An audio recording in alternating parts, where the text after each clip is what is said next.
Hi friends, welcome back to my channel Mothers Talk. और आज के इस वीडियो में हम बात करेंगे कि हम बच्चों को घर पे कैसे इन्वॉल्व रख सकते हैं, किन किन एक्टिविटीज़ में हम उन्हें इन्वॉल्व रख सकते हैं। जैसे कि आप सबको पता है कि अभी हम सब लॉकडाउन फेस कर रहे हैं। बच्चों को बाहर नहीं भेज सकते, बाहर जाना मना है, आस पड़ोस में भी नहीं भेज सकते, कोई फ्रेंड्स नहीं, स्कूल्स नहीं, कुछ भी नहीं। तो बच्चे आखिरकार घर में करेंगे क्या। मेरी डॉटर 2.5 साल की है, तो मेरे पास जो जो चीज़ें अवेलेबल हैं उसके लिए पहले से ही मैंने कुछ भी नया नहीं ख़रीदा है, तो मैं उसे उसी में इन्वॉल्व करके रखती हूँ। तो आइए देखते हैं इस वीडियो में कि हम क्या क्या एक्टिविटीज़ करते हैं जिससे कि वो बिज़ी रहे दिन भर घर में, और बाहर जाने का उसका थोड़ा हम अवॉइड करते हैं कि उसका ध्यान उस तरफ डाइवर्ट ना हो। क्योंकि लॉकडाउन के पहले हम लोग नीचे जाते थे, वो स्विंग स्लाइड ये सब की आदत है उससे, तो अभी थोड़ा डिफ़िकल्ट होता है, बट अभी वो यूज़ टू भी हो चुकी है। तो आइए देखते हैं कि हम क्या क्या एक्टिविटीज़ करते हैं घर में जिससे कि हम उसे बिज़ी रख सकें। तो चलिए शुरू करते हैं ये वीडियो।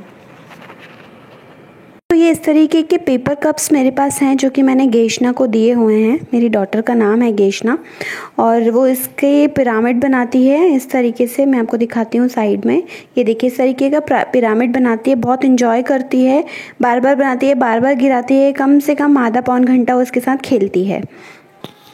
ये मेरे पास कुछ कार्ड्स अवेलेबल हैं जैसे कि अल्फ़ाबेट्स, शेप्स, नंबर्स। इसमें कैपिटल अल्फ़ाबेट्स हैं जैसे कि R for rabbit and what is that, J for jug and T for tiger. इस टाइप से मेरे पास हैं कार्ड्स। और स्मॉल लेटर अल्फ़ाबेट्स भी हैं, आप देख सकते हो इसमें। Similar T for tortoise and what is C for cat, ये सब दिया हुआ है तो उसे समझ में आता है इससे। शेप्स भी इसमें अवेलेबल हैं। इसे क्या बोलते हैं, triangle, pizza slices like triangle और स्टार। सो इस तरीके से उसे शेप्स समझ में आते हैं। इसमें बहुत सारी वैरायटी ऑफ शेप्स हैं, सिर्फ स्क्वायर, रेक्टेंगल, ट्राइंगल ही नहीं, बहुत सारे शेप्स दिए हुए हैं इसमें। तो इससे बहुत अच्छे से खेलती है और अभी उसे काफ़ी सारी चीज़ें पता भी हो गई हैं कि इसे क्लोजेट बोलते हैं, इसे स्टार बोलते हैं। उसी तरह से मेरे पास नंबर्स का भी कार्ड्स हैं, आप देख सकते हो। उसमें 8, 9 इस तरीके से भी दिए हुए हैं। प्लस उन्होंने बहुत सारे इंसेक्ट्स और बहुत सारे चीज़ें ऐसे ऐड अप की हुई हैं, उसे काउंट करके आपको पता करना है कि कितने नंबर्स हैं। प्लस ये कलर का भी है मेरे पास कार्ड, उसमें डिफरेंट डिफरेंट कलर्स भी हैं। प्लस उन्होंने इमेजेस भी बनाई हुई हैं और उसमें बताया हुआ है कि ये कौन से कलर की इमेज है, ये किस कलर की ड्रेस है। इस टाइप से ये अवेलेबल है, तो ये बहुत अच्छा है। इससे उसे सिर्फ कलर्स कौन से हैं, शेप्स कौन से हैं यही नहीं पता चलता, बाकी और चीज़ें भी पता चलती हैं। जैसे कि जीन्स ब्लू कलर की होती है, telephone is like pink colour का होता है ऐसे। दूसरा ये कि मेरे पास ये शेप्स का एक बॉक्स है जिसमें डिफरेंट डिफरेंट टाइप्स के शेप्स अवेलेबल हैं।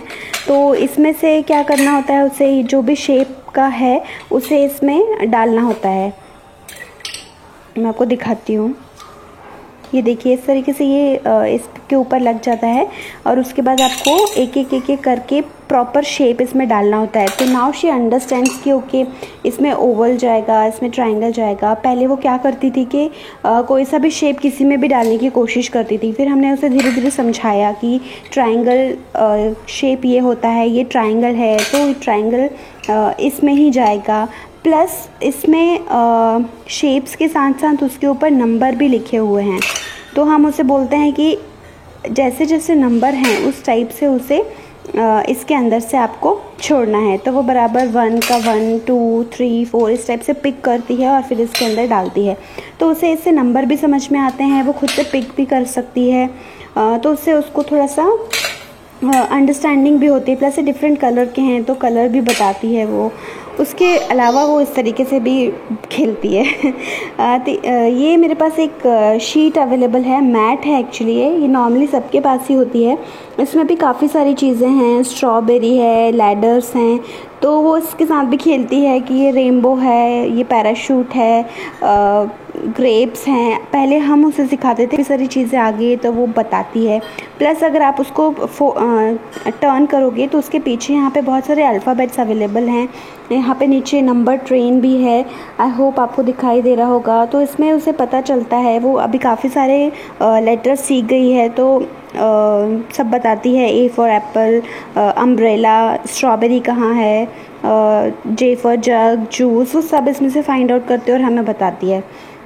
तो इस तरीके से वो काफ़ी सारा टाइम पास हो जाता है उसका, वो काफ़ी खेलती है इससे, उसे बहुत इंटरेस्ट आता है। प्लस मेरे पास इस तरीके की बुक्स भी हैं, कलर्स, नंबर्स, शेप्स और अल्फ़ाबेट्स के अलग अलग, इसमें भी ये सब चीज़ें अवेलेबल हैं, आप देख सकते हो। जैसे कि कलर्स में ये रोज़ है, रोज़ कैसा होता है, रेड होता है, बैग ब्लू कलर का है, पीस जो होती है वो ग्रीन कलर की है, तो उसे समझ में भी आता है कि पीस हम मटर को कहते हैं और मटर हरे कलर की होती है। प्लस इसमें नंबर्स हैं कि ये कितनी कैट्स है, 3 कैट्स हैं, ये कितने चिक हैं, 4 चिक्स हैं, तो वो इस तरीके से काउंट करके अभी बताती है। प्लस वो ये भी बताती है ये बनाना है, वाटरमेलन है, टेडीज़ हैं, बर्ड्स हैं। तो एक ही बुक के अंदर उसे बहुत सारी चीज़ें करने को मिल जाती है, जिससे उसका बहुत अच्छा टाइम पास होता है और स्टडी पर्पज़ से भी अच्छा है, उसे समझ में आती हैं चीज़ें कि कौन सा शेप है। जैसे कि यहाँ पर है, अभी उसे एग समझ में आता है, कभी भी वो देखती है एग को सामने से तो बताती है कि मम्मा एग। इस तरह से उसे हम बिज़ी रखते हैं इन सब चीज़ों से। A for apple, B for ball, C for cat, इस तरीके की चीज़ें भी हैं मेरे पास, तो वो इन सब में काफ़ी अच्छे से बिज़ी रहती है। उसी तरह से मेरी डॉटर को बलून्स बहुत पसंद हैं, तो मेरे पास डिफरेंट कलर्स के बलून अवेलेबल रहते हैं हमेशा, उससे मैं फुला के देती हूँ, उससे वो कलर आइडेंटिफाई करती है। शेप्स भी हैं उसमें, एक हार्ट शेप का है, एक नॉर्मल है, तो उससे वो खेलती रहती है और उसका कलर रिवीजन भी होता रहता है। प्लस मेरे पास इस तरह का बोर्ड भी है जिसमें कि हमें अल्फ़ाबेट्स, नंबर्स ये सब स्टिक करने होते हैं। आप देख सकते हैं कि इसके पीछे मैग्नेट लगा हुआ है, उसके थ्रू ये स्टिक होती है इस पर। तो ये भी एक बहुत अच्छा गेम है जो कि बच्चों को एंगेज करके रखता है। मैं उससे बोलती हूँ कि ABCD अरेंज करो, डिफरेंट कलर्स के अरेंज करो। प्लस मैं उससे पूछती हूँ कि where is red colour G, where is blue colour D, तो उससे कलर आइडेंटिफिकेशन भी होता है, प्लस अल्फ़ाबेट्स भी रिवीजन होते हैं। उसी तरह से उसमें नंबर्स भी हैं डिफरेंट कलर्स के, और इस तरह से उसे अरेंज करना होता है। तो ये काफ़ी अच्छा गेम है और काफ़ी देर तक वो खेल पाती है अच्छे से।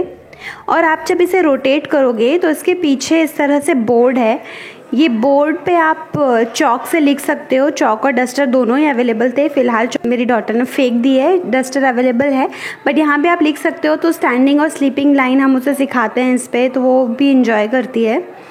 तो फ्रेंड्स, ये तो थी कुछ चीज़ें जो कि हमारे पास ऑलरेडी अवेलेबल थी, घर में ही थी, जिससे कि हम गेशना को बिज़ी रखते हैं इन सब चीज़ों से। कभी कुछ इस तरह से वो बिज़ी रहती है। हम उसे कभी कुछ निकाल के देते हैं तो कभी कुछ दूसरा पुराना टॉयज़ निकाल के दे देते हैं, तो इस तरह से वो एंगेज रहती है।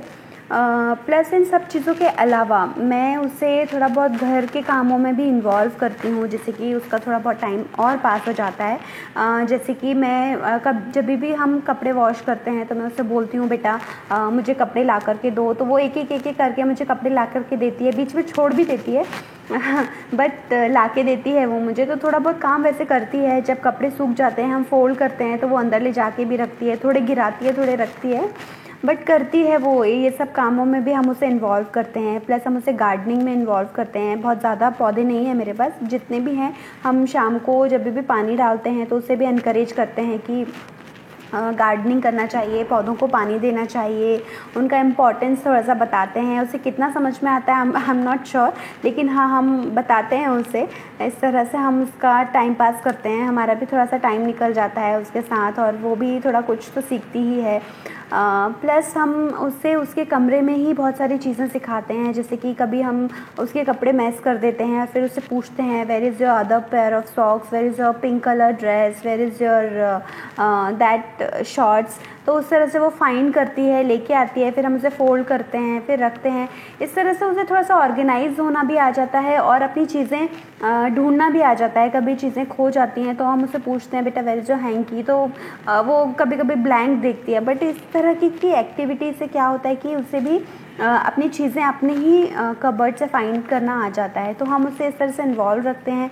प्लस उसे डांस करना बहुत अच्छा लगता है, तो हम उसे टीवी पे सॉन्ग्स लगा के देते हैं, वो बहुत डांस करती है। कम से कम आधा पौन घंटा उसका इसमें चला जाता है। तो ये तो हो गया कि मेरी डॉटर को मैं किस तरह से बिज़ी रखती हूँ। वो छोटी है, अभी 2.5 साल की ही है, तो उसे इतनी एक्टिविटीज़ इनफ होती है, उसका दिन निकल जाता है अच्छी तरह से।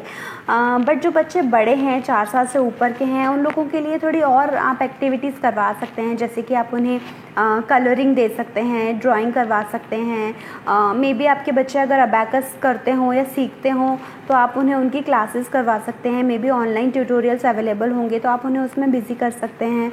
प्लस आप उन्हें थोड़ा और ज़्यादा हाउस चोर्स में इन्वॉल्व कर सकते हैं। लाइक किचन में आप थोड़ी सी हेल्प ले सकते हैं उनके साथ, डस्टिंग में हेल्प ले सकते हैं, ब्रूमिंग करवा सकते हैं, जिससे कि उन्हें थोड़ा क्लीनिनेस की इम्पोर्टेंस भी समझ में आएगी और वो लोग भी थोड़ा सा रिस्पॉन्सिबिलिटी के साथ अपना काम करना सीखेंगे।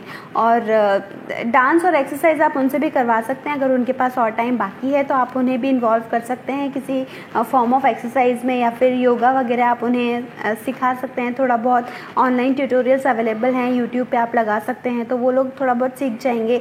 मे बी उससे उन्हें इंटरेस्ट भी जागे और आपको पता चले कि हाँ ये इसमें अच्छा कर सकता है। तो इस तरीके से आप उन्हें भी इन एक्टिविटीज़ में इन्वॉल्व कर सकते हैं। प्लस आप उनसे भी उनके कबर्ड साफ़ करवा सकते हैं, उन्हें भी क्लीनिंग वगैरह सिखा सकते हैं।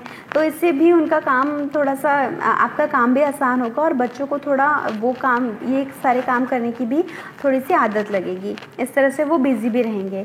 तो आई होप फ्रेंड्स कि आपको ये वीडियो थोड़ा अच्छा लगा होगा, एटलीस्ट थोड़ी इन्फॉर्मेशन आपको मिली होगी। मैंने बड़े बच्चों के बारे में तो बहुत ज़्यादा बातें नहीं की है, बट फिर भी आई होप थोड़ी बहुत इन्फॉर्मेशन आपको मिली होगी, आपको कुछ आइडियाज़ आए होंगे।